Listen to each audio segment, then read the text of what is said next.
Pagpalain ka ng Diyos. Maaari kang umupo. Ngayong gabi, mayroong isang salita na nais kong nasa isipan mo. Bakit sa isip mo ang salitang kahandaang loob?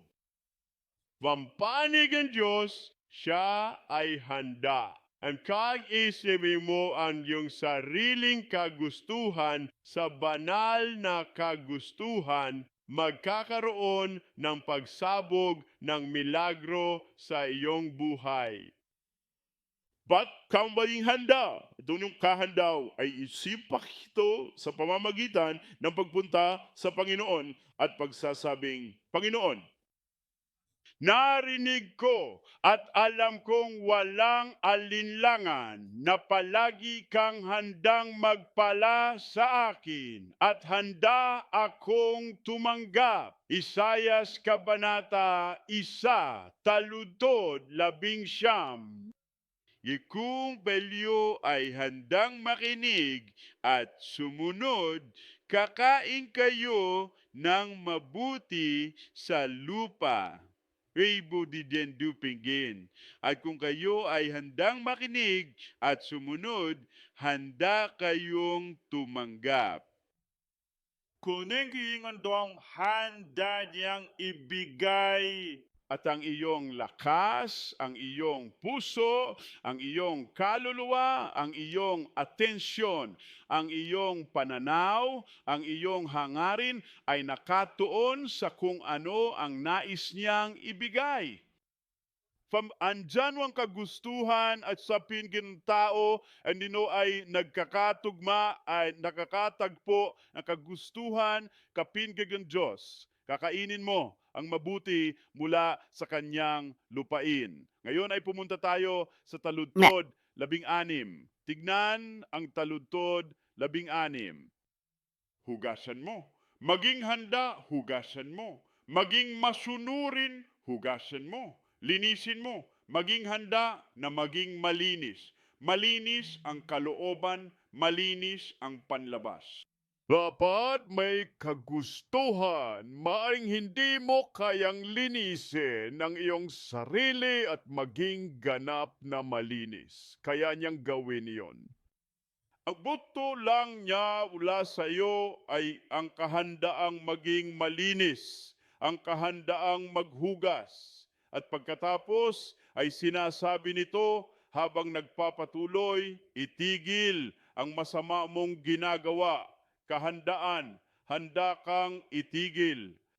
Ipakita mo sa akin, Panginoon. Ituro mo sa akin, Panginoon, ang kasamaan sa aking landas, ang kasamaan sa aking paglalakad, ang kasamaan sa aking pagkamapilit, at ang kasamaan sa aking katigasan ng ulo. Ituro mo ito sa akin. Mayroong kagustuhan dahil kung ikaw ay magiging handa at masunurin, kakainin mo ang mabuti ng lupa. Versikulo 18, halika ngayon. Handa ako. Tandaan, ang lahat ay nakaabang sa salitang kahandaan. Sinasabi nito, halika na ngayon. At hindi ka umaatras, hindi ka nag-aalangan, hindi ka umaatras, halika na ngayon. Handa ako. Ko masunurin, ko arating. Mag-usap tayo, sabi ng Panginoon. Kaligtasan, ikaw ay maliligtas. Pagpapagaling, Amen. ikaw ay Amen. gagaling. Amen. Mahal ka ng Diyos ng sobra, ayaw niyang manatili ka sa pagkakondena at pagkakasala.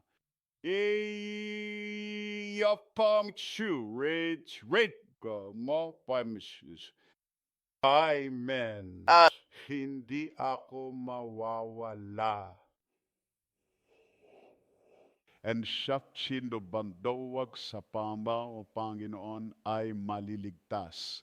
Yan dabing ito, ang dabi, hindi yung kaligtasan. Yumuko tayo and pumikit. Handi sa nihanda rin siya. Duwating na ang kaligtasan. Tisesroan nito kamay, yapakin nito ang iyong kagustuhan. Kung ikaw ay nagtaas ng iyong kamay, salamat mahal na Diyos, pagpalain ka, tatayo ka sa iyong mga paa habang nakatayo ka doon, maging ang mapagpakumbaba at masunuring tao na inaasahan ng Panginoon. Pasensya buwan. Pasensya na sa lahat ng mga maling nagawa ko, yung mga natatandaan ko ngayon, pati na yung mga hindi ko maalala. Pasensya na sa lahat. Ihom, sino, Jesus, Chimsi o import signs, fonalisins, engagings, kaslons. Sawan sa igi sa pumiso lang yung biyaya, sa iyong tulong, sa iyong kakayahan. Hindi ko na ito ipagpapatuloy. Hindi na ako babalik sa aking suka. Tinatanggap kita, Panginoon, bilang aking tagapagligtas. Tanggapin mo ako. As lokyo, panitawad na ang sawan ng Espiritu ng Diyos na biyang saksi sa hang puso. Maing nga kis sa Diyos. Sinagot ng Panginoon ang iyong panalangin. Amen. Magdasal tayong magkakasama. Ama, nagpapasalamat kami sa iyong kagustuhang iligtas ang sinuman lahat ng Kahit sino lahat ng lumalapit, tao. ang iyong mga anak na lalaki at babae, ang iyong mga nilalang.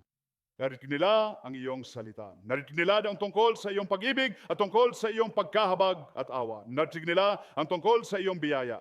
Narinig nila ang tungkol sa iyong kahandaan na magligtas, kaya sila'y dumating. Ang iyong pag-ibig na kailanman Huwag sumuko. ay walang Mag-iingat. pagkabigo. Iligtas, patawarin ang lahat sa pangalan ni Jesus.